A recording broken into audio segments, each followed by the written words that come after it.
Nurse Ivan nga pala. Hindi ako magaling na nurse, pero balang araw magiging magaling din ako.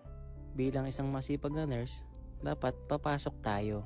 Pero dahil maaga pa naman, may dadaanan muna tayo sa Lasal. Nag-fast forward na nga pala ako, baka kasi malate tayo. Kaya tayo nandito para dalhin yung thesis ni ate. Kaya shoutout sa'yo ate, manlibre ka naman.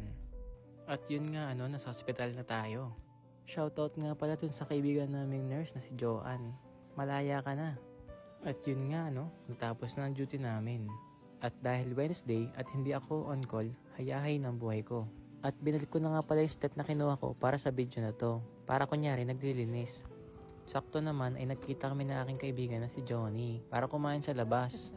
Dating gawi, tambay lang sa may Shell at mag food trip. Habang pinag-uusapan namin kung gaano kahirap maging isang masipag na empleyado at maging alipin sa salapi. Dapat kasama rin namin dito si Mark. Shoutout nga pala sa iyo, Mark. At dahil hindi na nga nakasunod si Mark, kami na lang pumunta sa kanyang bahay. Hanggang sa muli, sa susunod na tambay na lang.